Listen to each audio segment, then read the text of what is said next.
Do not confuse this with treatment or mental health advice or direction. Nothing on this podcast is made to supplement or supersede the relationship and direction of your mental health caretakers.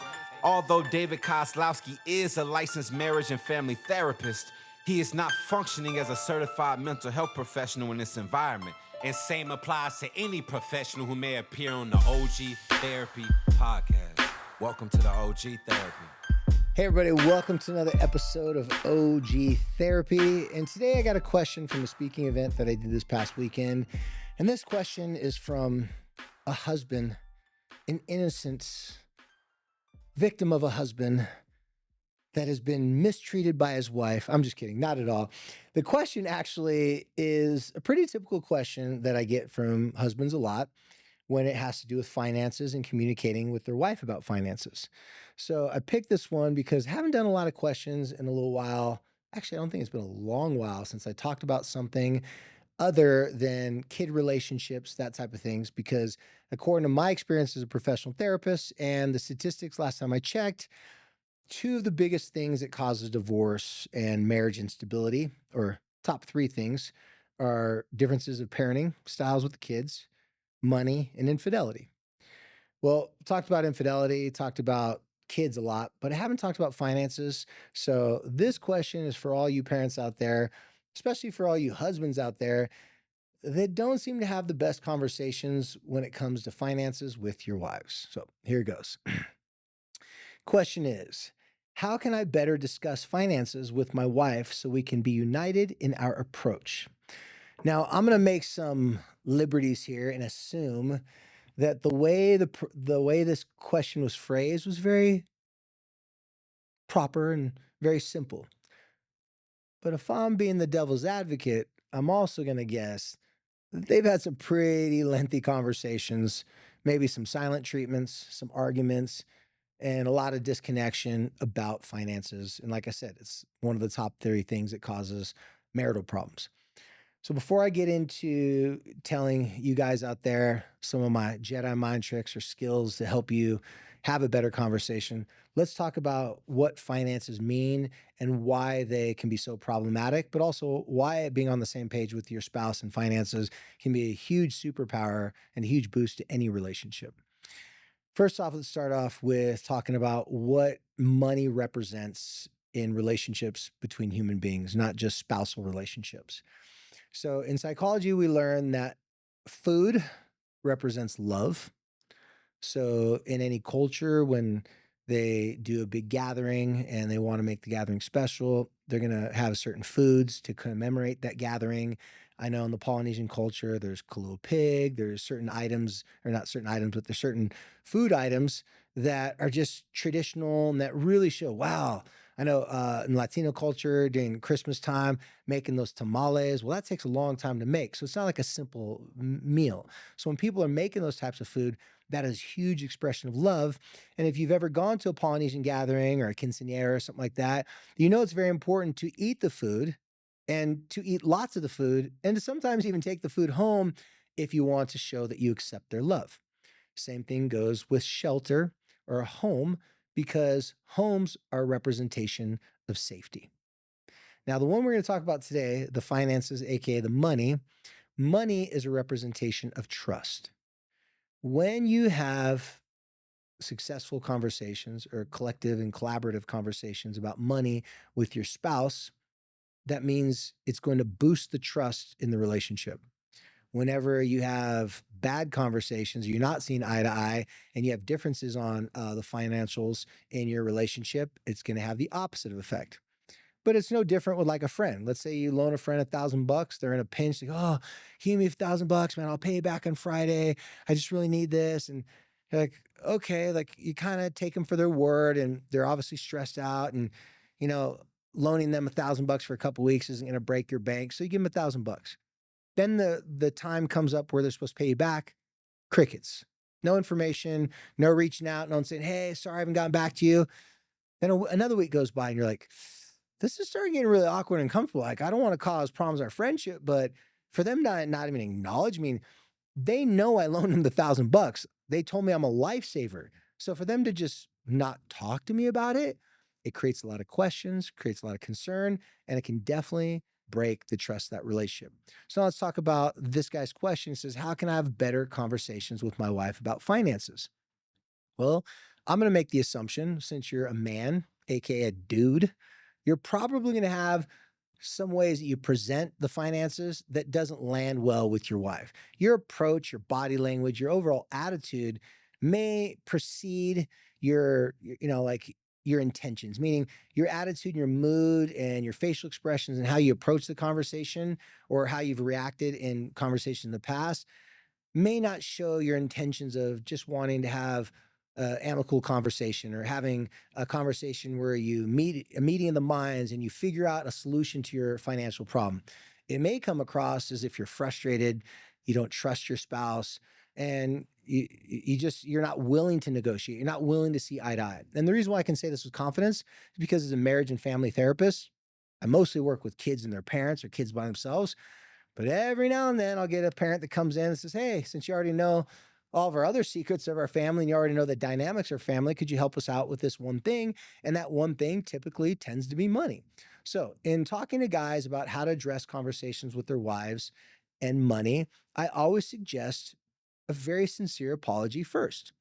Now, when I tell guys that they need to apologize to their wives first, sometimes I get some pushback. Sometimes I hear guys saying, why would I apologize to her?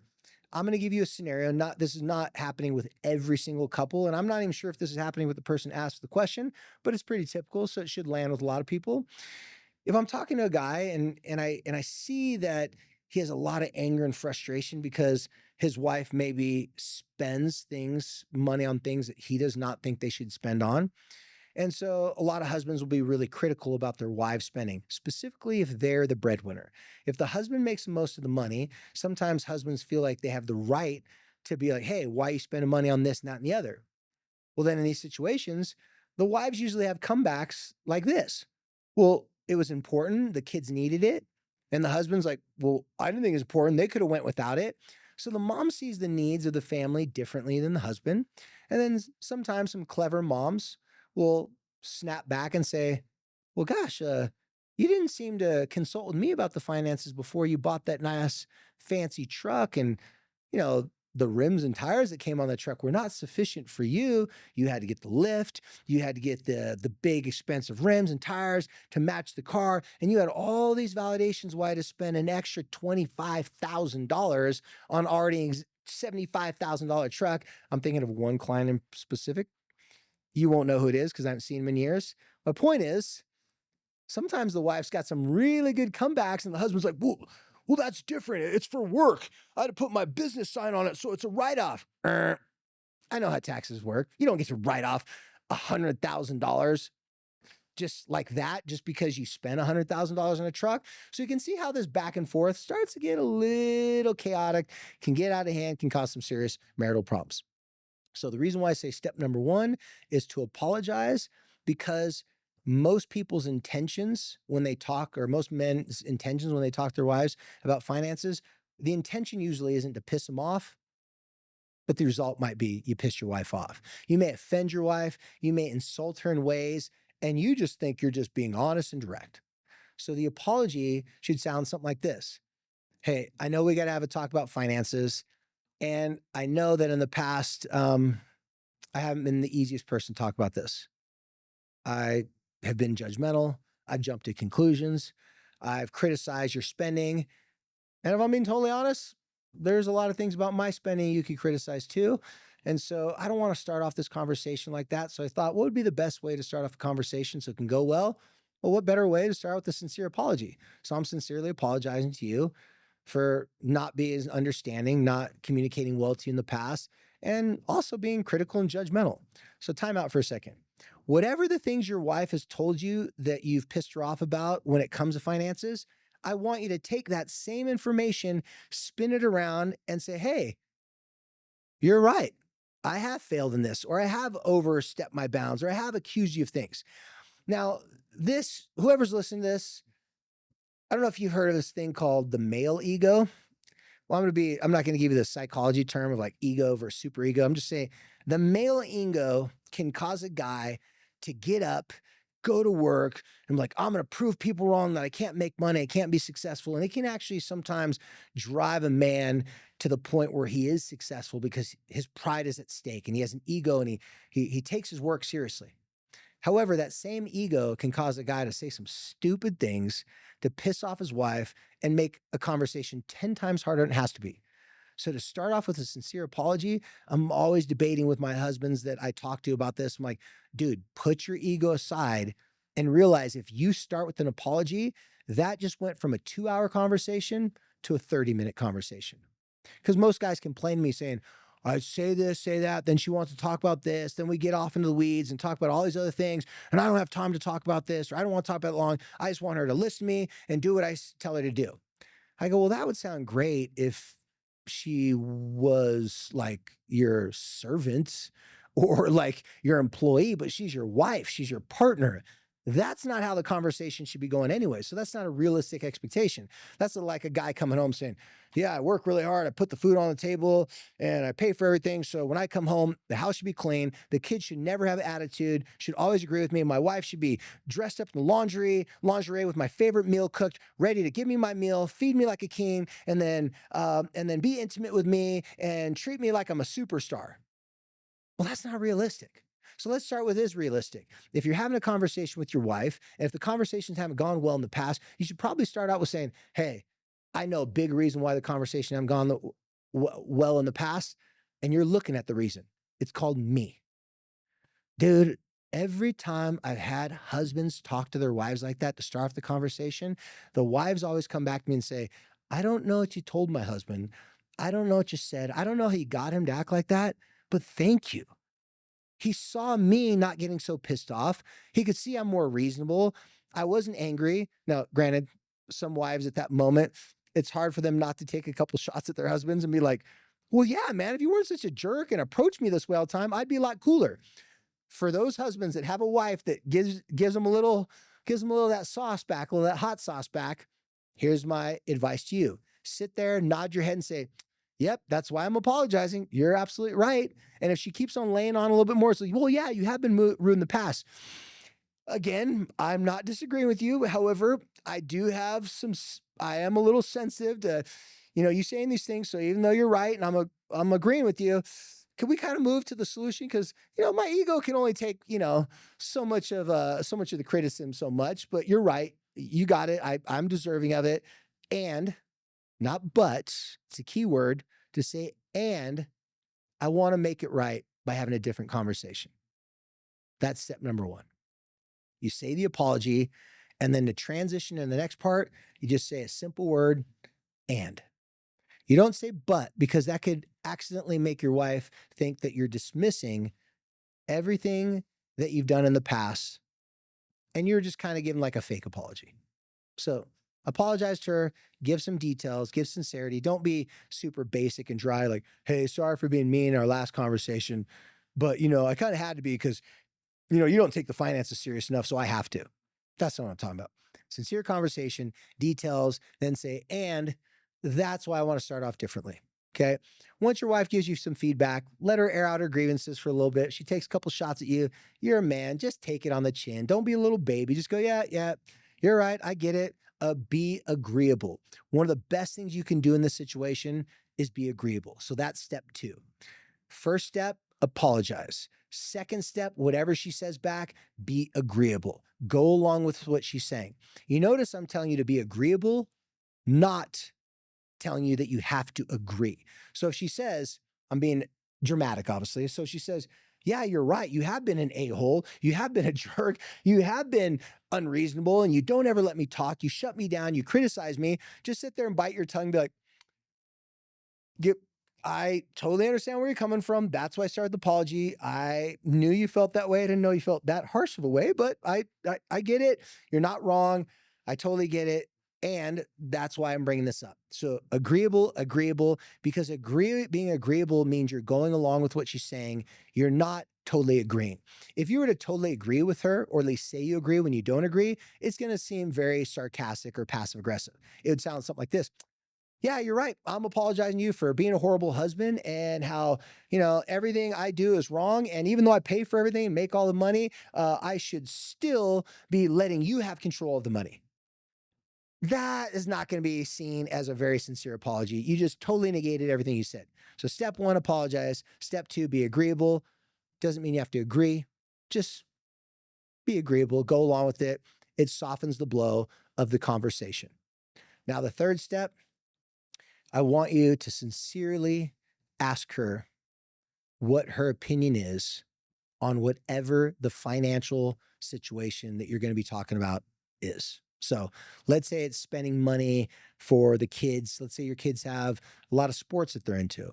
Let's say those sports are not free. Let's say they're traveling sports. Let's say there's competition fees. You got to fly to Vegas or Arizona, whatever it is during the summertime. So instead of going to your spouse, say, okay, let's talk about the money we're spending this summer. I think we should do this because if we don't do this, that'd be stupid and that'd be a horrible waste of money and we can't afford this. That's not really being negotiable. That's not being reasonable. And that's not even offering negotiation. So you should start like this. Hey, in the past, I've kind of taken the liberty to kind of lead this conversation.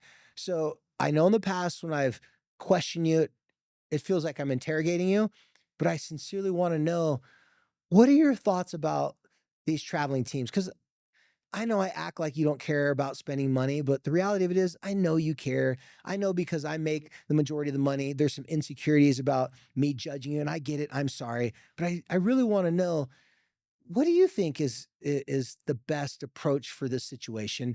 And I'm seriously going to listen to you. I'm not going to interrupt you. Just want to hear you out because after hearing you out, it might help me understand my side of the story because I have some thoughts and feelings about it. But maybe you have some ideas I didn't realize. Maybe your ideas are better than mine. So I sincerely just want to hear you out. And I'm just going to sit here and listen to you. So please tell me what you have to say. If you're scared to say some things to me, I don't blame you. I know like I said, I've already admitted for jumping down your throat or kind of controlling the situation. So I'm trying to break those habits. So the best thing you could do for me is to tell me what you're thinking and feeling and give me a chance to show you that I'm not going to try to control the conversation. That, you guys, is so huge. So many wives tell me that they don't feel safe or secure talking about finances with their husbands, specifically if their husbands are the one who makes the most of the money. And I hear husbands say, "Well, I've never been mean. I've never attacked her. I've never got defensive." And that's true. They don't feel or believe they have, and there's a chance they could have. Okay, it's all their wife's perception. So instead of trying to argue with your wife whether she's right or wrong, just say, "I've obviously made you feel that way. I didn't mean to make you feel that way. So this is an opportunity to make it better." In that third step, when you're just allowing your wife to talk, here's some very important things. Do not roll your eyes. Do not smile in sarcasm. Don't do any of those types of things because those are tells. Like in poker, if you get excited because you get a new hand and you're a novice poker player, you're giving a tell. You're telling your opponent that you got a good hand. I want you to sit there and I want you to look with, like, if you're watching this on YouTube, like, look as if you're pondering something, and that means you're gonna look down. Looking down shows like you're thinking. Squinting your eyes while you're looking down and nodding your head, looking down to the left, looking down the right, it's showing that you're trying to navigate the information you're trying to understand. Then when you go to interrupt your wife or to say something, I always, this is step number 4, I always want you to lead with a statement. Either tell your wife, "Wow, honestly, thanks for telling me. I didn't even, gosh, I didn't even think about that."